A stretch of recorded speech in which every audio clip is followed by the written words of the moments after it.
नमस्कार, जय श्री राम। स्वागत है रामचरितमानस पाठ में। और आज हम पढ़ने वाले हैं पृष्ठ क्रमांक 946 से 950 तक। अभी तक हमने 945 पृष्ठ तक पढ़ा है। चलिए हम शुरू करते हैं पृष्ठ क्रमांक 946 से। मंगल भवन अमंगल हारी, द्रबहु सुदशरथ अजर बिहारी। राम सिया राम जय जय राम। राम सिया राम जय जय राम। श्याम रामचंद्र की जय। पवन सुत हनुमान की जय। सीता माता की जय। भ्राता लक्ष्मण की जय। पृष्ठ क्रमांक 946 से हम पढ़ेंगे। कोमल चित्त दिनन पर दाया, मन वचन कर्म मम भगति अमाया। सब ही मान प्रद आपु अमानी, भरत प्राण सम सम ते प्राणी। उनका चित्त बड़ा ही कोमल होता है। वे दीनों पर दया करते हैं तथा मन वचन और कर्म से मेरी निष्कपट विशुद्ध भक्ति करते हैं। सबको सम्मान देते हैं और स्वयं मान रहित होते हैं। हे भरत, वे प्राणी संत जन मेरे प्राणों के समान हैं। विगत काम मम नाम परायण, शांति विरतिन बिनती मुदितायन। शीतलता सरलता मैत्री, द्विज पद प्रीति धर्म जनयत्री। उनको कोई कामना नहीं होती। वे मेरे नाम के परायण होते हैं। शांति, वैराग्य, विनय और प्रसन्नता के घर होते हैं। उनमें शीतलता, सरलता, सबके प्रति मित्र भाव और ब्राह्मण के चरणों में प्रीति होती है, जो धर्मों को उत्पन्न करने वाली है।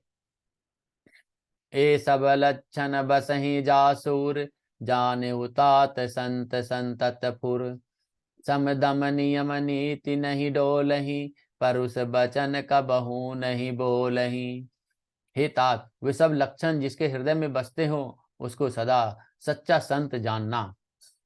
जो सम, मन के निग्रह, दम, इंद्रियों के निग्रह, नियम और नीति से कभी विचलित नहीं होते और मुख से कभी कठोर वचन नहीं बोलते। दोहा। निंदा स्तुति उभय सम, ममता मम पद कंज। ते सज्जन मन मान प्राण प्रिय, गुण मंदिर सुख पंज। श्याम रामचंद्र की जय। जिन्हें निंदा और स्तुति, बड़ाई दोनों समान है और मेरे चरण कमलों में जिनकी ममता है, वे गुणों के धाम और सुख की शान राशि संत जन मुझे प्राणों के समान प्रिय हैं। सुनो असंतन केर सुभाऊ, भूले हूँ संगति करिय न काहू। तिनकर संग सदा दुखदाई, जिमि कपील ही घालई हरहाई। अब असंतों यानी दुष्टों का स्वभाव सुनो। कभी भूलकर भी उनकी संगति नहीं करनी चाहिए। उनका संग सदा दुख देने वाला होता है। जैसे हरहाई बुरी जाति का गाय, कपिला सीधी और दुधार गाय को अपने संग से नष्ट कर डालती है। खलन हृदय अति ताप विशेषी, जरहि सदा पर संपत्ति देखी। जहु कहूँ निंदा सुनहि पराई, हर सही मनहु परी निधि पाई। दुष्टों के हृदय में बहुत अधिक संताप रहता है। वे पराई संपत्ति, पराई सुख देखकर सदा जलते रहते हैं। वे जहाँ कहीं दूसरों की निंदा सुन पाते हैं वहां ऐसे हर्षित होते हैं मानो रास्ते में पड़े कोई निधि मिल गई हो, कोई खजाना मिल गया हो। काम क्रोध मद लोभ परायण, निर्दय कपटि कुटिल मलायन। बैरु का कारण सब काहू सो, जो कर हित अनहित ताहू सो। वे काम, क्रोध, मद और लोभ के परायण तथा निर्दयी, कपटी, कुटिल और पापों के घर होते हैं। वे बिना ही कारण सब किसी से बैर किया करते हैं।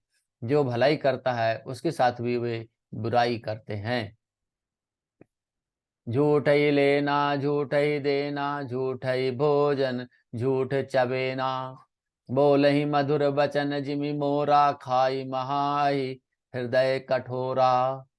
उनका झूठ ही लेना और झूठ ही देना होता है। झूठ ही भोजन होता है, झूठा ही चबेना होता है। अर्थात वे लेने देने के व्यवहार में झूठ का आश्रय लेकर दूसरों का हक मार लेते हैं। अथवा झूठे ढींग हाका करते हैं कि हमने लाखों रुपए ले लिए, करोड़ों का दान कर दिया।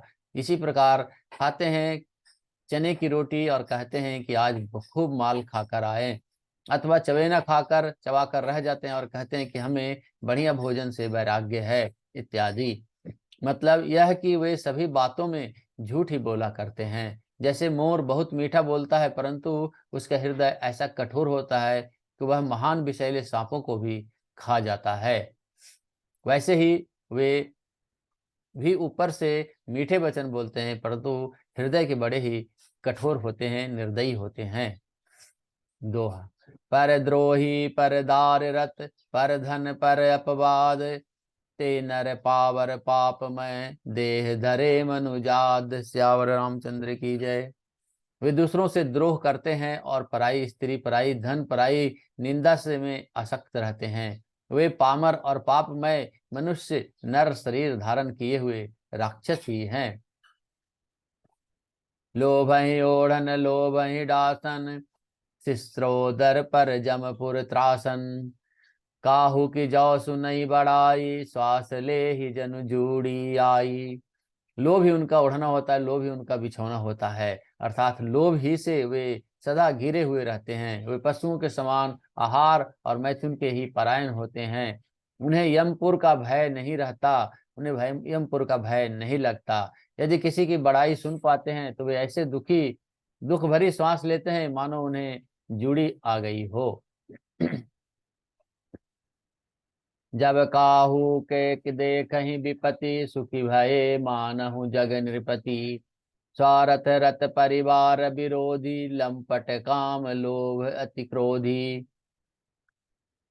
और जब किसी के विपत्ति देखते हैं तो ऐसे सुखी होते हैं मानो जगत भर के राजा हो गए हों। स्वार्थ परायण, परिवार वालों के विरोधी, काम और लोभ के कारण लंपट और अत्यंत क्रोधी होते हैं। मातु पिता गुरु विप्र न मानहि, आप गए अरुघालहि आनहि। करहि मोह बस द्रोह परावा, सत्संग हरि कथा न भावा। वे माता पिता गुरु और ब्राह्मण किसी को नहीं मानते हैं। आप तो नष्ट हुए ही रहते हैं, साथ में ही अपने संगत से संग से दूसरों को भी नष्ट करते हैं। मोहवश दूसरों से द्रोह करते हैं। उन्हें न किसी संतों का संग अच्छा लगता है, न ही भगवान की कथा सुहाती है। अवगुण सिंधु मंदमति कामी, वेद विदूषक परधन स्वामी। विप्रद्रोह पर द्रोह विशेषा, दंभ कपट जिय धीरे सुवेशा। वे अवगुणों के समुद्र, मंद बुद्धि, कामी, राग युक्त होते हैं, वेदों के निंदक और जबरदस्ती पराये धन के स्वामी यानी पराये धन के लूटने वाले होते हैं। वे दूसरों से द्रोह तो करते ही हैं परंतु ब्राह्मण द्रोह विशेषता से करते हैं। उनके हृदय में दंभ और कपट भरा रहता है परंतु वे ऊपर से सुंदर वेश धारण किए हुए रहते हैं। दोहा। ऐसे अधम मनोज खल, कृत जुग त्रेता नाही। दापर कछुक वृंद बहु, होए कल जुग माही। श्यावर रामचंद्र की जय। ऐसे नीच और दुष्ट मनुष्य सत्ययुग और त्रेता में तो नहीं होते, द्वापर में थोड़े से होंगे और कलयुग में तो इनके झुंड के झुंड होंगे। परहित सरिस धर्म नहीं भाई, पर पीड़ा सम नहीं अधमाई। निर्णय सकल पुराण वेद कर, कहे तात जानहि कोविद नर।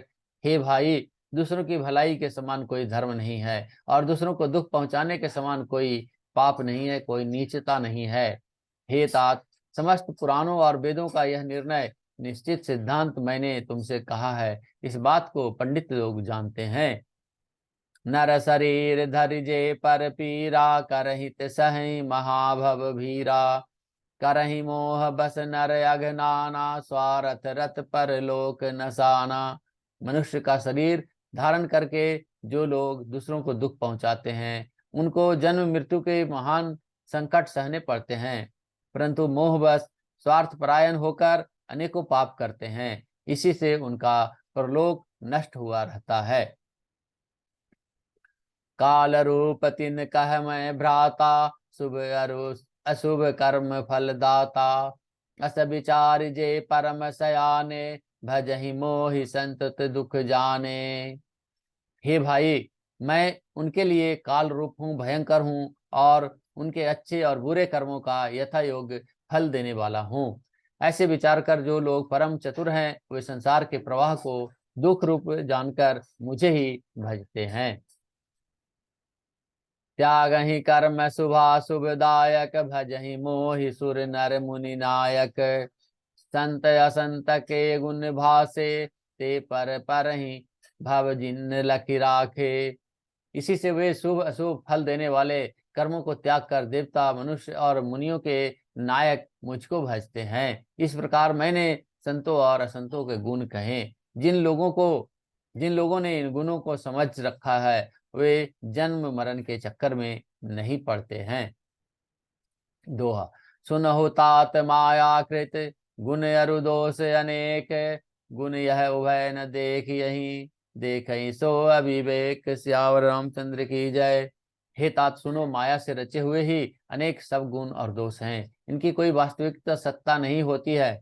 गुण विवेक इसी में है कि वे दोनों ही न देखे जाएं। इससे देखना अविवेक ही है। श्रीमुख वचन सुनत सब भाई, हर से प्रेम नव हृदय समाई। करहि बिन विनय अति बारहि बारा, हनुमान ही हर्ष अपारा। भगवान के श्रीमुख से ये वचन सुनकर सब भाई हर्षित हो गए। प्रेम उनके हृदय में समाता नहीं। वे बार बार विनती करते हैं, बड़ी विनती करते हैं। विशेषकर हनुमान जी के हृदय में अपार हर्ष है। पुनि रघुपति निज मंदिर गए, यही विधि चरित करत नित नये। बार बार नारद मुनि आवहि, चरित पुनीत राम के गावहि। तदंतर उसके बाद श्री रामचंद्र जी अपने महल को गए। इस प्रकार से वे नित्य नई लीला करते हैं। नारद मुनि अयोध्या में बार बार आते हैं और आकर श्री राम जी के पवित्र चरित्र गाते हैं। नित्य नव चरित देखि मुनि जाहि, ब्रह्मलोक सब कथा कहाहि। सुनि विरंचि अतिशय सुख मानहि, पुनि पुनि तात करहु गुण गानहि। मुनि यहाँ से नित्य नए नए चरित्र देखकर जाते हैं और ब्रह्मलोक में जाकर सब कथा कहते हैं। ब्रह्मा जी सुनकर अपना सुख मानते हैं, अत्यंत सुख मानते हैं और कहते हैं, हे तात, बार बार श्री राम जी के गुणों का गान करो। सनकादिक नारद ही सराहि, यद्यपि ब्रह्म निरत मुनि आहहि। सुनि गुण गान समाधि विसारी, सादर सुनहि परम अधिकारी। सनकादि मुनि नारद जी की सराहना करते हैं। यद्यपि वे सनकादि मुनि ब्रह्मनिष्ठ हैं, परंतु श्री राम जी का गुणगान सुनकर वे अपनी ब्रह्म समाधि को भूल जाते हैं और आदर पूर्वक उन्हें सुनते हैं। वे राम कथा सुनने के श्रेष्ठ अधिकारी हैं। दोहा। जीवन मुक्त ब्रह्म पर चरित सुनहि तज ध्यान, जे हरि कथा न करही, रीत तीन के हये पासान। सियावर रामचंद्र की जय। सनकादि मुनि जैसे जीवन मुक्त और ब्रह्मनिष्ठ पुरुष भी ध्यान ब्रह्म समाधि छोड़कर श्री रामचंद्र जी के चरित्र सुनते हैं। यह जानकर भी जो श्री हरि की कथा से प्रेम नहीं करते, उनके हृदय में पत्थर के समान ही है। उनका हृदय सचमुच ही एक पत्थर के समान है। एक बार रघुनाथ बुलाए, गुरु द्विज पूर्ववासी सब आए। बैठे गुरु मनि अरु द्विज सज्जन, बोले ही बचन भगत अब भंजन। एक बार श्री रघुनाथ जी के बुलाए हुए गुरु वशिष्ठ जी, ब्राह्मण और अन्य सब नगरवासी सभा में आए।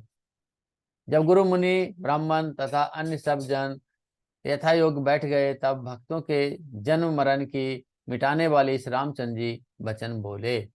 सुनहु सकल पुर जन मम वाणी, कहु न कछु ममताउर आनी। नहीं अनीति नहीं कछु प्रभुताई, सुनहु करहु जो तुम्हें सुहाई। हे समस्त नगर वासियों, मेरी बात सुनो। यह बात मैं हृदय में कुछ ममता लाकर नहीं कहता हूँ, मैं अनीति की बात कहता हूँ और न इसमें कुछ प्रभुता ही है। इसलिए संकोच और भय छोड़कर ध्यान देकर मेरी बात को सुन लो, और फिर यदि तुम्हें अच्छी लगे तो इसके अनुसार करो। सोई सेवक प्रियतम मम सोई, मम अनुशासन माने जोई। जो अनीति कछु भाषि सुहाई, तो मोहि बर जहु भय बिसराई। यह मेरा सेवक है और यही मेरा प्रीतम है, जो मेरी आज्ञा माने। ये भाई, यदि मैं उस कुछ अनीति की बात कहूँ तो भय भुलाकर बेखटके से मुझे रोक देना।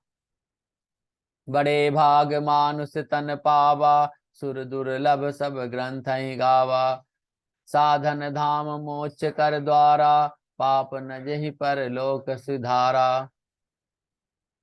बड़े भाग्य से मनुष्य शरीर मिला है। सब ग्रंथों ने यही कहा है कि शरीर देवताओं के लिए भी दुर्लभ है, कठिनता से मिलती है। यहाँ यह साधन का धाम और मोक्ष का दरवाजा है। इसे पाकर भी जिसने परलोक न बना लिए। आज कथा हमने 950 पृष्ठ तक पढ़ी है और आज कथा यहीं समाप्त होती है। मंजन, आज की कथा यहीं समाप्त होती है। मंगल भवन अमंगल हारी, द्रवहु सुदशरथ अजिर बिहारी। राम सिया राम सिया राम, जय जय राम। राम सिया राम सिया राम, जय जय राम। श्याम रामचंद्र की जय, पवन सुत हनुमान की जय, सीता माता की जय, भ्राता लक्ष्मण की जय। जय श्री राम, जय श्री राम, जय श्री राम।